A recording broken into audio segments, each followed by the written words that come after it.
नमस्कार साथियों, आपके अपने YouTube चैनल महरिया क्लासेज पर आप सभी लोगों का तहे दिल से हार्दिक अभिनंदन है। मैं योगेश महरिया आप सभी के लिए लेकर हाजिर हूँ संविधान के बाल की खाल श्रृंखला, अर्थात संविधान से संबंधित पूर्व परीक्षाओं में पूछे गए प्रश्नों को लेकर मैं हाजिर हूँ।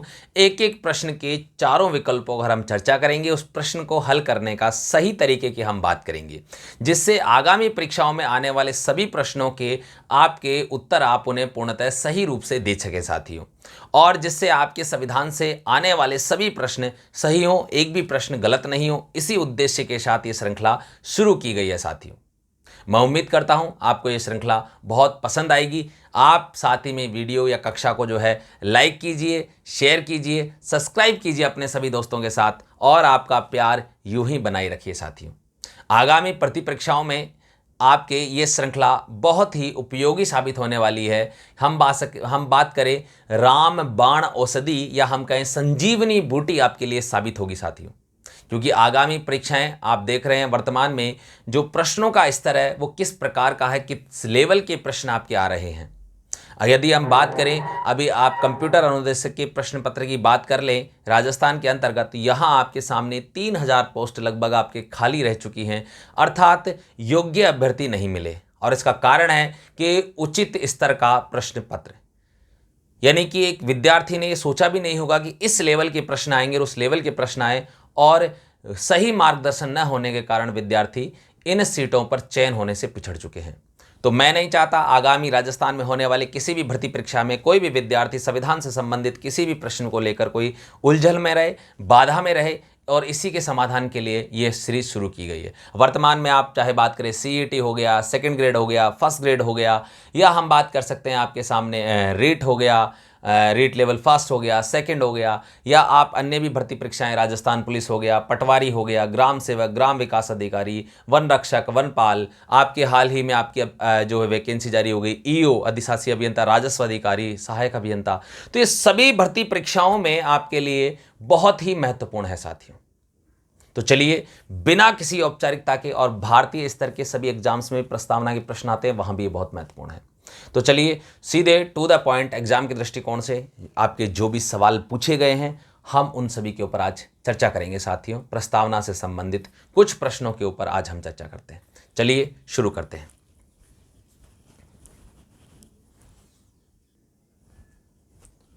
पहला प्रश्न है साथियों, भारत के संविधान की उद्देशिका यानी कि प्रस्तावना में वर्णित शब्दों का सही क्रम बताइए। तो साथियों ये जो प्रश्न है, रीट प्री जो एग्जाम हुआ था हाल ही में 2022 में 24 जुलाई को थर्ड शिफ्ट के अंदर ये प्रश्न पूछा गया था। ठीक है, तो यहां अगर हम बात करें थर्ड शिफ्ट के अंदर ये प्रश्न आपसे पूछा गया है। अगर हम बात करें सीधे तौर पे इस प्रश्न का सही उत्तर क्या होगा, इससे पहले ये सब इंस्पेक्टर 2018 में भी ये प्रश्न आ चुका है। 2018 मतलब 2016 की वैकेंसी थी, और 7 अक्टूबर 2018 को ये एग्ज़ाम हुआ था जिसमें ये प्रश्न पूछा गया था।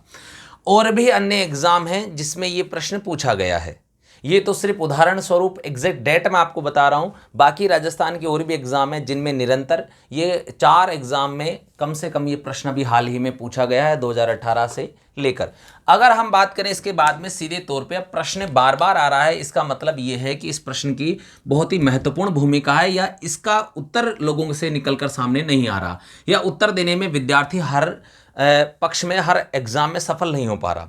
तो ऐसे प्रश्नों को बार बार एग्जामिनर शामिल करता है, बार बार रिपीट करता है, जो आपके सिलेबस के दृष्टिकोण से काफ़ी महत्वपूर्ण होते हैं। चलिए हम बात करते हैं सीधे तौर पे इस प्रश्न का हम तोड़ निकालेंगे। सबसे पहली चीज हम बात करें, पहला ऑप्शन है बंधुता, समता, स्वतंत्रता और न्याय। दूसरा है समता, स्वतंत्रता, न्याय और बंधुता। तीसरा है स्वतंत्रता, समता, न्याय और बंधुता। चौथा है न्याय, स्वतंत्रता, समता और बंधुता। सबसे पहली चीज तो साथियों बता दूं, ये सारे के सारे अगर हम बात करें प्रस्तावना या हम बात करें संविधान के आदर्श या उद्देश्य माने जाते हैं। ठीक है, इनको आदर्श या उद्देश्य कहा जाता है। तो पहली बात तो आप ये ध्यान रखें कि प्रस्तावना के उद्देश्य हैं, आदर्श हैं, टोटल कितने हैं, 4 हैं। ठीक है, देखिए आप गिन लीजिए, हर में 4 ऑप्शन है। तो पहली बात तो आपके सामने प्रस्तावना के क्या है, आदर्श हैं या उद्देश्य हैं। अब इनको सॉल्व करने का सही तरीका क्या है, मैं आपको यहाँ पर एक चीज़ बताता हूँ। इसमें पूरे ऑप्शन में आपको एक चीज़ हमेशा याद रखनी है कि बंधुता शब्द जो है सबसे अंत में आता है। आपको इसको याद करने का जो पूरा कॉन्सेप्ट है, यहाँ याद रखना है कि बंधुता शब्द सबसे एंड में आता है, और उसके बाद में जितने भी शब्द आपके हैं इनको सबको आप क्रम से जमा लीजिए। और आप क्रम से जमाएंगे तो मैं इधर लिखता हूं, जैसे मान लो सबसे अंत में क्या आया, बंधुता आया। अब मैं इनको क्रम से जमाऊं तो सबसे पहले क्या आएगा, देखिए न्याय शब्द है, ठीक है। इसके बाद में आपके सामने स्वतंत्रता शब्द है, फिर आपका समता शब्द है, और फिर आपका बंधुता शब्द है। सही क्रम एग्जैक्ट यही है, लेकिन इसको याद करने का तरीका, सबसे अंत में बंधुता निकाल लीजिए, बाकी सभी शब्दों को वर्णमाला के अनुसार आप जमा दीजिए। किसके अनुसार जमा दीजिए, वर्णमाला के अनुसार। देखिए नय सबसे पहले आता है, फिर से आता है, और फिर पूरा से आता है। ये वर्णमाला का सही क्रम है। हम जानते हैं हलंत वाले जो शब्द होते हैं ये पहले आते हैं और फिर ये बाद में आते हैं। तो यानी कि नय, शय और आपके सामने बंधुता। तो कुल मिलाकर ये तीनों शब्द जो हैं ये आपके सामने वर्णमाला के अनुसार जमेंगे, और अंत में आपको इतना याद रखना है कि बंधुता आता है। तो सबसे पहले आप ये याद रख लें, अंत में बंधुता है, बाकी सभी को वर्णमाला के क्रमों के अनुसार जमा दें। आपका उत्तर डी सही हो जाएगा साथियों। न्याय, स्वतंत्रता, समता और बंधुता। और अगर हम बात करें प्रस्तावना में, तो 3 प्रकार की न्याय की व्यवस्था की गई है, 5 प्रकार की स्वतंत्रता, 2 प्रकार की समता और 2 प्रकार की बंधुता का प्रावधान प्रस्तावना के अंतर्गत किया गया है। न्याय जो है सामाजिक, आर्थिक, राजनीतिक। अगर हम बात करें स्वतंत्रता, विचार, अभिव्यक्ति, विश्वास, धर्म और उपासना। अगर हम बात करें क्षमता, प्रतिष्ठा व अवसर की। और बंधुता व्यक्ति की गरिमा और राष्ट्र की एकता व अखंडता की बात यहां पर की गई है साथियों। चलिए आगे हम चलते हैं नेक्स्ट प्रश्न की ओर।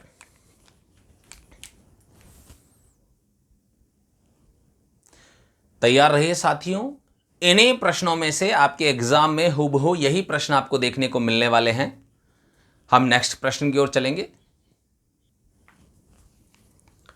नेक्स्ट प्रश्न है साथियों, भारत के संविधान की उद्देशिका में कौन सा शब्द नहीं दिया गया है। हाल ही में रीट प्री शिफ्ट 4 में 24 जुलाई को यह प्रश्न पूछा गया है, और प्रश्न यह है कि भारत के संविधान की उद्देशिका अर्थात प्रस्तावना में कौन सा शब्द नहीं है। जब आप प्रश्न पढ़ें आप प्रश्न को अंडरलाइन करें, पहले उसकी विशेषता देखें क्या पूछना चाह रहा है, कि उद्देशिका का शब्द नहीं है। अब हम बात करें, इसके लिए आपको पूरी उद्देशिका, संपूर्ण उद्देशिका याद होनी चाहिए, तभी आप इस प्रकार के प्रश्न का उत्तर दे पाएंगे, अन्यथा आप उत्तर नहीं दे पाएंगे। और मैंने कक्षा में पूरी प्रस्तावना एक एक विद्यार्थी को याद करवाई है साथियों। अब हम देखिए हमारा यहाँ से, अब हमारे मस्तिष्क का उपयोग आपको करना पड़ेगा। पहली चीज तो विश्वास कहाँ पर है, धर्म कहाँ पर है, उपासना कहाँ पर है। तो ये तीनों ही चीज साथियों स्वतंत्रता में है। कहाँ पर है, हम बात करें स्वतंत्रता के अंतर्गत, अगर हम बात करें तो ये आती है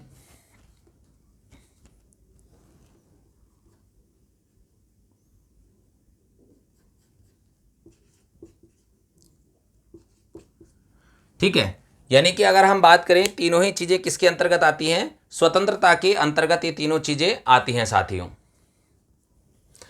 अब हम बात करें स्वतंत्रता के अंतर्गत तीनों कौन कौन सी आती हैं। पहला विश्वास, धर्म और उपासना। इसका मतलब अभी मैंने आपको पिछले ही प्रश्न में बताया था स्वतंत्रता कितने प्रकार हैं, 5 प्रकार हैं। स्वतंत्रता के कितने प्रकार बताए थे मैंने स्वतंत्रता के आपको 5 प्रकार बताए थे। अब ये 5 प्रकार कौन कौन से हैं, पहले तो ये देखो। सबसे पहला प्रकार है विचार, नंबर 2 प्रकार है अभिव्यक्ति, नंबर 3 प्रकार है विश्वास, और नंबर 4 प्रकार है धर्म, नंबर 4 और नंबर 5वां है उपासना। यानी कि इसी लाइन से आपके सामने 3 प्रश्न उठा लिए, उसने स्वतंत्रता ना पूछकर सीधा सा पूछ लिया कि उद्देशिका में या हम बात करें प्रस्तावना में कौन सा शब्द है। तो यहां पर अगर हम बात करें विश्वास भी है, धर्म भी है और उपासना भी है। कौन सा शब्द यहां पर नहीं है, भाषा शब्द नहीं है। लेकिन इसको याद कैसे करेंगे, क्योंकि यहाँ पर जो कंसेप्ट है वो आपको याद होना जरूरी है। मैंने न्याय के 3 प्रकार आपको याद करवाए हैं, मैंने आपको स्वतंत्रता के 5 प्रकार याद करवाए हैं, मैंने आपको हम बात करें समता के मैंने आपको 2 प्रकार याद करवाए हैं, मैंने आपको बंधुता के 2 प्रकार याद करवाए हैं। तो यहाँ आपको ये भी याद होना चाहिए। और जिन लोगों को याद है, जो हमारे नए मित्र हैं, वो भी याद कर सकते हैं। देखिए बड़ा ही सरल है। सबसे पहली चीज़ हम सबके मन में क्या आते हैं साथियों, विचार आते हैं। आपके और मेरे मन में विचार आ रहे हैं, बिल्कुल आते हैं। सामान्य प्राणी के मन में विचार जरूर आते हैं, चाहे वे अच्छे हो या बुरे हों, विचार तो विचार होते हैं लेकिन आते जरूर हैं। और जब हमारे मन में विचार आते हैं तो हम उनको अभिव्यक्त भी करते हैं। हम हमारे विचारों को अभिव्यक्त करते हैं, यानी कि मेरे मन में विचार आए, मैंने अपने विचारों को अभिव्यक्त किया। जब मैं अपने विचारों को अभिव्यक्त करूंगा तो जो व्यक्ति सुन रहा है तभी उसको मेरी बात पे विश्वास होगा कि मैं उसको क्या कहना चाह रहा हूं, क्या समझाना चाह रहा हूं। अगर मैं मौन धारण करके बैठ जाऊं तो क्या वो मेरी बात समझ पाएगा? नहीं समझ पाएगा साथियों। तो सबसे पहली चीज, हमारे मन में विचार आते हैं, हम विचारों को अभिव्यक्त करते हैं, जिससे सामने वाले को हमारी बात पर विश्वास होता है और उसका अटूट विश्वास अपने धर्म में है और वह अपने धर्म के अनुसार उपासना करता है। वापस देखिए, हमारे मन में विचार आते हैं, हमने अपने विचारों को अभिव्यक्त किया, जिससे सामने वाले व्यक्ति को हमारी बात पर विश्वास हुआ, उसका विश्वास धर्म में है और वह अपने धर्म के अनुसार उपासना करता है, पूजा अर्चना करता है, धार्मिक अनुष्ठान करता है साथियों। तो यहां से आसानी से आपको याद रह सकता है, आप इसको आसानी से याद रख सकते हैं। मन में स्वतंत्रता के 5 प्रकार। पहला, मन में विचार आए, विचारों को अभिव्यक्त किया, जिससे सामने वाले को विश्वास हुआ, उसका विश्वास धर्म में है और वह उपासना करता है। हम बड़ी आसानी से ही आइडेंटिफाई कर सकते हैं कि कौन सा स्वतंत्रता का प्रकार है या नहीं है। तो चलिए साथियों, यहां से अब हम अगले प्रश्न की ओर चलते हैं। साथ में वीडियो को लाइक कीजिए, कमेंट कीजिए और शेयर करते रहिए साथियों। अपने सभी दोस्तों के साथ वीडियो पहुंचना चाहिए, अधिक से अधिक लाइक और व्यूज मिलते रहने चाहिए। चलिए आगे बढ़ते हैं।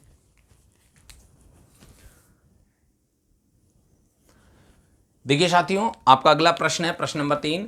भारतीय संविधान की हम बात करें, भारतीय संविधान की प्रस्तावना में कौन सी विशेषता नहीं है? हम बात करें भारतीय संविधान की प्रस्तावना में कौन सी विशेषता नहीं है। ये प्रश्न रीट प्री शिफ्ट सेकंड 23 जुलाई को आया। यानी कि हम बात करें अब तक रीट की तीनों हम बात करें श्रृंखलाओं में या तीनों शिफ्टों में हम बात करें प्रस्तावना से संबंधित प्रश्न 2022 में आया है। और इससे पहले भी जितने रीट के एग्जाम हुए सभी में प्रस्तावना से संबंधित प्रश्न आया है। तो विशेष तौर पे जो रीट का एग्जाम दे रहे हैं, जिनके भारतीय संविधान टॉपिक में है या जिनके हम बात करें भारत की राज व्यवस्था है, वे लोग सेकेंड लेवल एसएसटी में हैं, उन लोगों को तो ये बात गांठ बांध लेना चाहिए कि एक प्रश्न प्रस्तावना से आना तय है। इसलिए उन्हें यहीं से अभी से आपने जो है कंसेप्ट क्लियर करना शुरू कर देना चाहिए। या अन्य जितने भी एग्जाम है सभी में प्रश्न आता है साथियों, मैं सभी को लेकर आऊंगा एक साथ आपके सामने। आप आरएस की बात कर लो, सब इंस्पेक्टर की बात कर लो, हर बार एक प्रश्न लगभग आपको यहां से देखने को मिलता है। तो चलिए, अगर हम बात करें आपके सामने सीईटी हो, पटवार हो, सब जगह देखिए, अगर हम बात करें भारतीय संविधान की प्रस्तावना में कौन सी विशेषता नहीं है। पहली चीज पंथनिरपेक्ष है भाई, संघीय शासन ये नहीं है साथियों, राजनीतिक न्याय ये भी है, प्रतिष्ठा की समानता बिल्कुल है। देखिए, हम पहली लाइन पढ़ते हैं, संपूर्ण प्रभुत्व संपन्न समाजवादी पंथनिरपेक्ष लोकतंत्रात्मक गणराज्य। प्रस्तावना जो शुरू होती है, हम भारत के लोग भारत को एक संपूर्ण प्रभुत्व संपन्न समाजवादी पंथनिरपेक्ष लोकतंत्रात्मक गणराज्य बनाने के लिए तथा उसके समस्त नागरिकों को सामाजिक, आर्थिक, राजनीतिक न्याय, विचार, अभिव्यक्ति, विश्वास, धर्म और उपासना, प्रतिष्ठा व अवसर की समता प्रदान करने के लिए व्यक्ति की गरिमा और राष्ट्र की एकता, अखंडता को सुनिश्चित करने वाली बंधुता बढ़ाने के लिए दृढ़ संकल्प होकर अपनी इस संविधान सभा में आज तारीख 26 नवंबर 1949 मिति मार्गशीर्ष शुक्ल सप्तमी विक्रम संवत 2006 को एतद द्वारा इस संविधान को अंगीकृत, अधिनियमित, आत्मर्पित करते हैं। ये पूरी प्रस्तावना है साथियों आपके। तो कुल मिलाकर मैं आपके सामने बात करूं, संघीय शासन का प्रावधान इसमें नहीं किया गया, क्योंकि देखिए प्रतिष्ठा यानी कि समानता 2 प्रकार की होती है आपके सामने, प्रतिष्ठा और अवसर की समानता, तो प्रतिष्ठा आ गई। न्याय जो है 3 प्रकार का है, सामाजिक, आर्थिक और राजनीतिक, ठीक है। पंथनिरपेक्षता आपके सामने जो भारत की प्रकृति को दर्शाती है साथियों, भारत की जो प्रकृति है या भारत की जो प्राकृतिक विशेषताएं हैं प्रकृति से संबंधित, वे 5 प्रकार की हैं। और पहले आपकी जो यहाँ पर थी, हम बात करें संपूर्ण प्रभुत्व संपन्न पंथनिरपेक्ष, संपूर्ण प्रभुत्व संपन्न समाजवादी पंथनिरपेक्ष लोकतंत्रात्मक गणराज्य, ठीक है। तो टोटल आपके सामने 5 जो हैं विशेषताएं भारत की प्रकृति को दर्शाती हैं। तो प्रस्तावना में संघीय शासन के संदर्भ में कोई भी ऐसी विशेषता नहीं है। अब हम चलते हैं नेक्स्ट प्रश्न की ओर साथियों। साथ ही में आप इन प्रश्नों को हो सके तो एक रजिस्टर में उतारते रहिए, जिससे आपके आगामी आने वाले आपको रिवीजन करने में बहुत आसानी रहेगी और साथ ही में आप हमारे वीडियोस को भी बार बार देख के अपने कंसेप्ट क्लियर कर सकते हैं साथियों। अगला प्रश्न है आपके प्रश्न नंबर 4। जवाहरलाल नेहरू द्वारा प्रस्तावित उद्देश्य प्रस्ताव को संविधान सभा द्वारा कब स्वीकार किया गया? ठीक है साथियों, तो सबसे पहली चीज हम उद्देश्य प्रस्ताव के संदर्भ में बात करते हैं। कि आपके सामने जो है उद्देश्य प्रस्ताव क्या था और क्यों प्रस्तुत किया और कहाँ प्रस्तुत किया, ये भी चीज़ें हैं। सबसे पहली चीज़ 9 दिसंबर 1946 को हम बात करते हैं, संविधान सभा की प्रथम बैठक हुई थी, तो यहाँ पर आपके उद्देश्य प्रस्ताव से संबंधित ये नहीं है।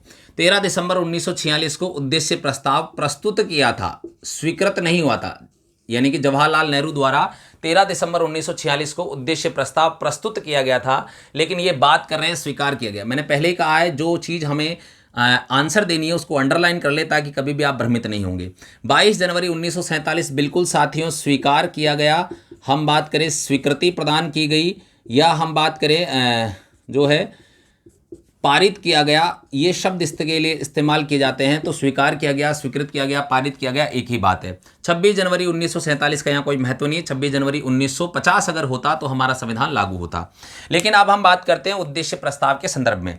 अगर उद्देश्य प्रस्ताव के संदर्भ में बात करें तो सबसे पहले 13 दिसंबर 1946 को हम बात करें संविधान सभा के समक्ष, 13 दिसंबर 1946 को संविधान सभा के समक्ष जवाहरलाल नेहरू द्वारा ये प्रस्ताव प्रस्तुत किया जाता है। बाद में जैसा कि हमने बात की 22 जनवरी 1947 को इस प्रस्ताव को हम बात करें संविधान सभा द्वारा इसे स्वीकृति प्रदान की जाती है, इसे पारित किया जाता है। ठीक है, इसी दिन अगर हम बात करें उस उद्देश्य प्रस्ताव को, जो उर्दू अनुवाद था, उर्दू अनुवाद जो है ये उर्दू अनुवाद मोहनलाल सक्सेना द्वारा जो है आपके संविधान सभा में पढ़ा गया। मोहनलाल सक्सेना ने जो आपका उद्देश्य प्रस्ताव है इसका उर्दू अनुवाद वहां पढ़ा था साथियों। नेक्स्ट अगर अपन बात करें आपके सामने 17 अक्टूबर 1949, साथियों ये वह तिथि है, मोस्ट इंपॉर्टेंट है, अब तक नहीं आई एग्जाम में, आएगी, आप याद रखिएगा। 17 अक्टूबर 1949 को प्रस्तावना को अंतिम रूप से स्वीकृत किया गया, अंतिम रूप से स्वीकृत किया गया या अंतिम रूप से पारित किया गया, अंतिम रूप से स्वीकृति प्रदान की गई। अर्थात इस तारीख के बाद में हम बात करें प्रस्तावना या उद्देश्य प्रस्ताव को स्वीकार करने के बाद में हम बात करें प्रस्तावना, उद्देश्य प्रस्ताव को बाद में हम बात करें प्रस्तावना। साथियों यहाँ पर है प्रस्तावना, यानी कि हम बात करें प्रस्तावना को अंतिम रूप से 17 अक्टूबर 1949 को स्वीकृति प्रदान की गई थी। इसके बाद में इसमें कोई भी संशोधन नहीं हुआ था, ये जैसी की जैसी थी वैसी की वैसी आपके सामने 26 नवंबर 1949 को लागू होती है। और मुख्य अगर अपन बात करें 26 जनवरी 1950 से ये भारतीय संविधान के साथ लागू होती है।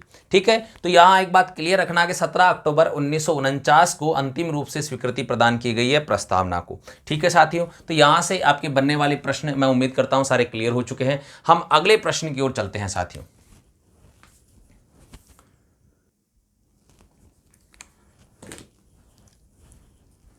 साथियों समय अभाव के कारण ये कक्षा जो है हमें यहीं रोकनी पड़ेगी। आगे हम अगर बात करें तो आगे की जो कक्षाएं हैं वो लगभग आप मान के चलिए कि एक एक हम श्रृंखला के अंदर 10-10 प्रश्नों को कम से कम शामिल करने का प्रयास करेंगे। कक्षा 1 घंटे तक भी हो सकती है ताकि उसमें सभी प्रश्न जितने भी और हैं उनको हम समाहित करने का प्रयास करेंगे। तो इसका पार्ट 2 लेकर मैं आऊँगा और आगे से जितनी भी कक्षाएँ होंगी लगभग सभी जो कक्षाएँ हैं मैं प्रयास करूंगा कि सब 30 मिनट से ज़्यादा की हों, आधे घंटे से ज़्यादा की हों, जिसमें आपके जितने भी प्रश्न शामिल हो सकते हैं 8-10 जितने भी होंगे हम उन सभी को शामिल करने का प्रयास करेंगे। आपका प्यार और सम्मान यूं ही बनाए रखिए साथियों। साथ ही में हमारे YouTube चैनल को जो भी हमारे नए मित्र हैं सब्सक्राइब जरूर करें साथियों, और अपने दोस्तों के साथ शेयर जरूर करें, क्योंकि यही आपका हम मनोबल हमारा जो है बढ़ाता है, यही प्यार आपका हमारा मनोबल बढ़ाता है। इसी के सहारे हम अधिक से अधिक ऊर्जावान होकर कार्य करने का कार्य करते हैं। तो ये जो ऊर्जा है ये आप ही लोगों से प्राप्त होती है साथियों, तो इसमें कमी ना होने दें। वीडियो को पूरा देखें, अंत तक देखें और एक एक कंसेप्ट को क्लियर करें ताकि एग्जाम में आपका भी सिलेक्शन हो, आप भी झंडे गाड़ कर आएँ साथियों। क्योंकि एग्जाम में अगर आपने झंडे गाड़ दिए तो समझ लीजिएगा जिंदगी में भी आप झंडे गाड़ देंगे साथियों। तो चलिए इसी के साथ मैं आप सभी से विदा लेता हूं, एक बार पुनः उपस्थित होऊंगा। तब तक के लिए आप सभी से विदा लेता हूं। जय हिंद, जय भारत मेरे साथियों।